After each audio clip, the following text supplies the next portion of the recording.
Երկրորդ աշխարհամարտի պատճառները և նպատակները։ Երկրորդ աշխարհամարտը սկսվեց 1939 թվականի սեպտեմբերի 1-ին, երբ Գերմանիան հարձակվեց Լեհաստանի վրա։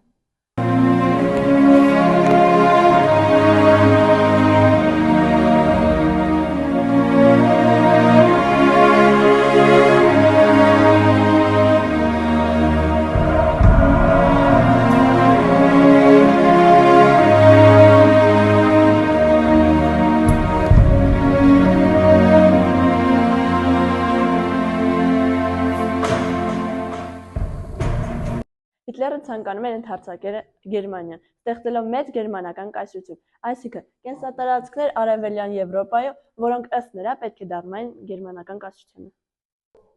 Առաջին աշխարհամարտից հետո Գերմանիան 1919 թվականին Վերսալի պայմանագրի համաձայն կորցրեց որոշ տարածքներ, դրանցից էին Դանցիգը և Լեհական միջանցքը։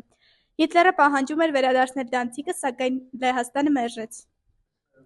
Հիտլերը ցանկանում էր ռազմական հաջողությամբ ամրապնդել իր իշխանությունը և Գերմանիայի ժողովրդի մեջ բարձրացնել ազգային հպարտությունը։ Doch wieder ein so anständiges Volk geworden. Wir sind doch jetzt wieder ein so fleißiges und tatkräftiges Volk geworden. Was schaffen wir jetzt nicht wieder in Deutschland? Was haben wir nicht für Aufgaben? Man hat uns die ganzen Jahre schon eingeredet, dass der Deutsche sowieso nicht ganz gleichwürdig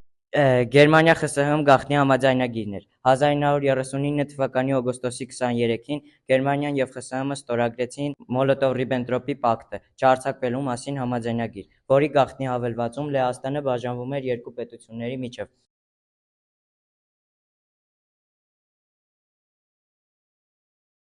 Գերմանիան ընդամենը մեկ ամսում նվաճեց Լեհաստանի մեծ մասը։ Խորհրդային զորքերը սեպտեմբերի վերջին գրավեցին Արևմտյան Բելառուսյան և Արևմտյան Ուկրաինան, որոնք 1920 թվականից Լեհաստանի կազմում էին։ Տարածքները միացրեցին ուկրաինական և բելառուսական ԽՍՀՄ-ների, Լեհական պետությունը դադարեց գոյություն ունենալուց։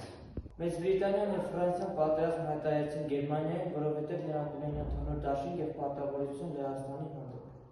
Երբ 1939 թվականի գարնանը Հիտլերի ագրեսիվ քաղաքականությունը ակնհայտ էր, այդ երկու պետությունները երաշխավորեցին Լեհաստանի անկախությունը։ Սեպտեմբերի 3-ին Մեծ Բրիտանիան Գերմանիային պահանջեց դադարեցնել հարձակումը։ Երբ Գերմանիան անտեսեց դա, Մեծ Բրիտանիան նույն օրը պատերազմ հայտարարեց Գերմանիային։ Մի քանի ժամ անց Գերմանիային պատերազմ հայտարարեց նաև Ֆրանսիան։ Սակայն, չնայած պատերազմ հայտարարելուն, Մեծ Բրիտանիան և Ֆրանսիան անմիջապես ռազմական գործողություններ չսկսեցին, և դա տևեց մինչև 1940 թվականի գարնանը։ Այն պատմության մեջ հայտնի է որպես տարօրինակ պատերազմ անվանմամբ։ Իսկ ինչու էին Ֆրանսիան և Մեծ Բրիտանիան հապաղում օգնություն ցույց տալ Լեհաստանին։ Մեծ Բրիտանիան և Ֆրանսիան դեռ պատրաստ չէին մեծ պատերազմի, ոչ ռազմականորեն և ոչ էլ հոգեբանորեն։ Նրանց հաշվարկները սխալ դուրս եկան, քանի որ մտածում են, որ Գերմանիան կվախենա, կկանգնեցնի գործողությունները։ Լեհաստանի աշխարհագրական դիրքը։ Լեհաստանին ուղղակի օգնություն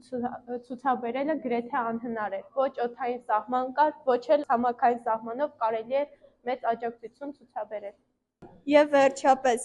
Մեծ Բրիտանիայում և Ֆրանսիայում հասարակությունը դեռ խաղաղության կողմնակիցն էր։ Կառավարություններն էլ վախենում էին նոր զորքեր ստեղծելուց, ինչպես նաև տնտեսական ճգնաժամի առաջացումից։ ԽՍՀՄ-ն պատերազմ հայտարարեց Ֆինլանդիային և գրավեց Պարելյան պարանոցը և Լենինգրադի հյուսիս-արևելյան տարածքները, որի պատճառով որպես ագրեսոր հեռացվեց Ազգերի լիգայից։ Գերմանիան օգտվելով արևմտյան ճակատի լռությունից 1940 թվականի մայիսին գրավելով Նիդերլանդներն ու Բելգիան ներխուժեց Ֆրանսիա։ Գրեթե մեկ ամսում Ֆրանսիայի տարածքների մեծ մասը, 2/3-ը գրավվեց Գերմանիայի կողմից։ Դաշնակցի կորուստով Մեծ Բրիտանիայի դրությունը բարդացավ։ Գերմանիան չներխուժեց Անգլիա, սակայն մինչև պատերազմի ավարտը ֆաշիստական օդուժի կողմից կղզու ռմբակոծումը շարունակվեց։ 41 թվականի գարնանը Գերմանիան մեկը մյուսի հետևից ռազմակալեց Ռումինիան, Բուլղարիան, Հունգարիան, որոնք միացան ֆաշիստական խմբավորմանը։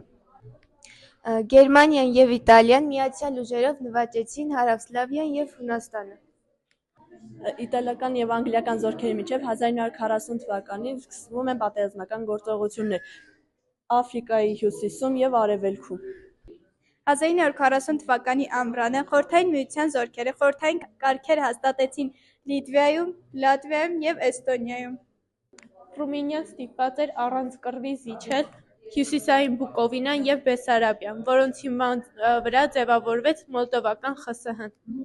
Իսկ ինչպես եղավ, որ Հիտլերը որոշեց խախտել Մոլոտով-Ռիբենտրոպի պակտը։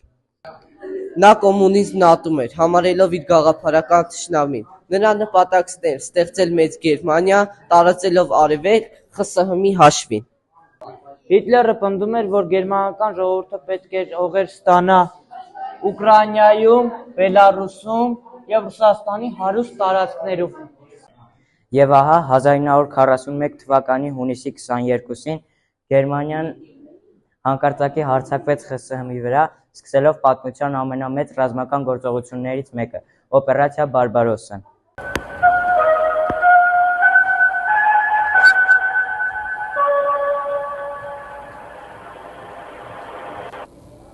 Внимание! Внимание! Говорит Москва. Передаем важное правительственное сообщение. Граждане и гражданки Советского Союза, сегодня в 4 часа утра, без всякого объявления войны, германские вооруженные силы атаковали границы Советского Союза. Գերմանիան ներխուժեց ԽՍՀՄ-ի տարածք 3 ճակատներով՝ դեպի Ուկրաինա, Լենինգրադ և Մոսկվա։ Սկսվեց ԽՍՀՄ-ի հայրենական մեծ պատերազմը։